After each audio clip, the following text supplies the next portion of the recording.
उत्तराखंड के मुख्यमंत्री पुष्कर सिंह धामी मुख्यमंत्री कैंप्स कार्यालय में शासकीय कार्य करेंगे। साथ ही सेवा पखवाड़ा 2022 के अंतर्गत स्वच्छता दूतों को गौरव सम्मान कार्यक्रम और पीएस स्वनिधि लाभार्थियों के बच्चों का पुरस्कार वितरण कार्यक्रम में भी शामिल होंगे।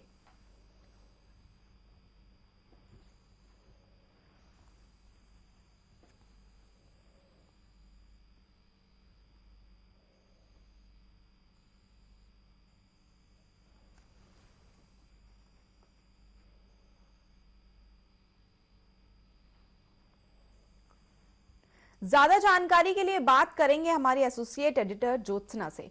ज्योत्सना, कौन कौन से सीएम धामी के ऐसे कार्यक्रम हैं जिसमें उनको शामिल होना है? चलती देखिए, अगर हम आज ऑफिशियल कार्यक्रम की बात करें तो बहुत ज्यादा कार्यक्रम नहीं है, वो शासकीय काम ज्यादा निपटाएंगे। उनका एक कार्यक्रम है जिसमें वो अपने ही आवास पर, यानी कि जो मुख्यमंत्री आवास है उसी के जो सभागार है उसमें वो शामिल होंगे। इसमें स्वच्छता गौरव सम्मान का ये पुरस्कार है। उसके अलावा जो पीएम स्वनिधि से लाभार्थी बच्चे हैं उनको ये पुरस्कार वितरण होगा। तो ये कार्यक्रम उनका अपने कैंप कार्यालय में ही होगा।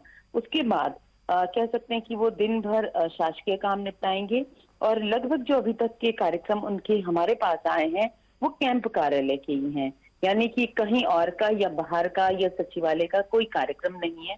हालांकि पहले ये जानकारी आ रही थी कि हो सकता है कि मुख्यमंत्री धामी पीड़िता जो अंकिता है उसके गांव जा सकते हैं, क्योंकि कल देर शाम कैबिनेट मिनिस्टर जो महिला सशक्तिकरण और बाल विकास है रेखा आर्य, वो वहां पर पहुंची थी। तो इस तरीके की ये कयासबाजी जरूर थी, लेकिन फिलहाल जो उनके ऑफिशियल कार्यक्रम आए उसमें ये चीजें मेंशन नहीं है। ठीक है ज्योत्सना, अधिक जानकारी के लिए आपका शुक्रिया, लेकिन आप हमारे साथ बनी रहिएगा। उत्तराखंड में धामी सरकार विधानसभा भर्ती घोटाले की जांच एक्सपर्ट कमेटी से कर रही है। फिर से आपको बता दें कि उत्तराखंड की सरकार विधानसभा भर्ती घोटाले को जांच एक्सपर्ट कमेटी से कर रही है। वहीं एक्सपर्ट कमेटी ने जांच कर अपनी रिपोर्ट सरकार को सौंप दी है, जिसके बाद 240 कर्मियों की सेवा समाप्त करने का फैसला ले लिया है। साथ ही विधानसभा से कर्मचारियों को हटाने की प्रक्रिया भी शुरू कर दी है। मिली जानकारी के अनुसार सोमवार को 40 कर्मियों को हटा दिया गया है।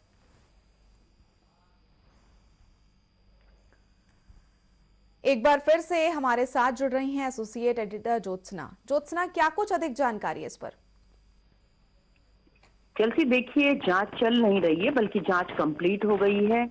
पिछले कह सकते हैं कि अगस्त लास्ट में ये जांच एक्सपर्ट कमेटी को दे दी गई थी।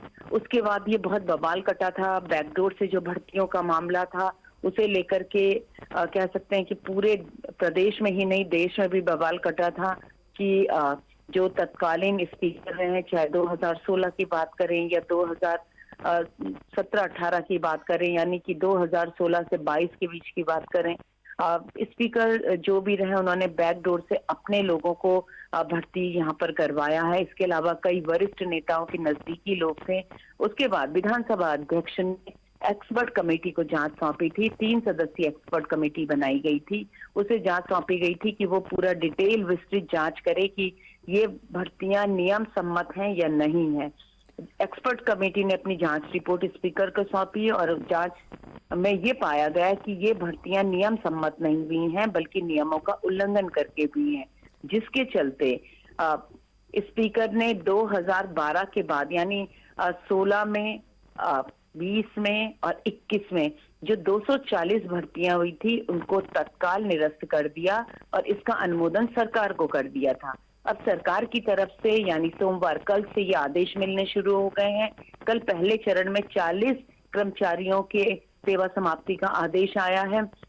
आज मंडे है तो ट्यूसडे है, तो हो सकता है कि आज भी कुछ और लोगों का सेवा समाप्ति का आदेश आए, क्योंकि 1 बाय 1 वहां पर जितने भी आदेश बन रहे होंगे वो विधानसभा सचिवालय को भेजे जा रहे होंगे और विधानसभा सचिवालय के माध्यम से उन लोगों की सेवा समाप्ति हो रही होगी। ये बहुत बड़ा प्रकरण था चलती उत्तराखंड में, और सबसे बड़ी बात है कि इस प्रकरण में न कांग्रेस का दामन साफ था न बीजेपी का दामन साफ था। यानी कि कांग्रेस के शासनकाल में भी 150 भर्तियां हुई थी, तो बीजेपी के शासनकाल में भी चुनाव आते आते 72 भर्तियां बैकडोर से कर दी गई थी और इन्हीं सबको लेकर बवाल था और फिलहाल इन सब की सेवा समाप्त हो चुकी है। ये तदर्थ कर्मचारी थे। ठीक है ज्योत्सना, आगे भी आप हमारे साथ बनी रहिएगा। फिलहाल आगे बढ़ते हैं। उत्तराखंड लोक सेवा आयोग को प्रेषित समूह गा की 23 परीक्षाएं के लिए अतिरिक्त परीक्षा कैलेंडर जारी कर दिया गया है। लोक सेवा आयोग के अध्यक्ष डॉक्टर राकेश कुमार ने कार्यालय में अधिकारियों के साथ बैठक की। आयोग ने बताया कि समस्त परीक्षाएं समयुद्ध से वर्ष 2022 एवं 2023 के दौरान आयोजित की जाएगी। यूके ट्रिपल एससी के मुख्य वार्षिक परीक्षा कैलेंडर के बारे में जानकारी दी। उन्होंने कहा कि परीक्षा कैलेंडर में 23 परीक्षाएं निर्धारित की गई हैं, जिनमें से अब तक 18 परीक्षाएं सफलतापूर्वक आयोजित हो गई हैं। 4 परीक्षाओं का आयोजन इस वर्ष के अंत तक पूरा करा लिया जाएगा।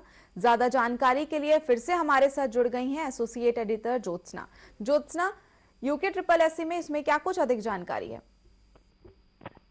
चलते देखिए, यूके ट्रिपल एससी से जो परीक्षाएं होनी थी वो सब सरकार ने स्थगित कर दी थी, क्योंकि आप जानती हैं कि यूके ट्रिपल एससी मामले में इस समय जांच चल रही है, विजिलेंस जांच अलग चल रही है, एसआईटी एसटीएफ अलग जांच कर रही है, क्योंकि 5 से ज्यादा भर्ती इस तरीके की आई है कि जिनमें नकल हुई है, पेपर लीक हुए हैं और सबसे बड़ी बात कि 40 से ज्यादा अभियुक्त पकड़े गए हैं। 18 से ज्यादा के खिलाफ चार्जशीट दाखिल हो चुकी है। इसमें एक मुख्य अभियुक्तों में से एक हाकम सिंह के करोड़ों की प्रॉपर्टी के ध्वस्तीकरण के आदेश हो चुके हैं।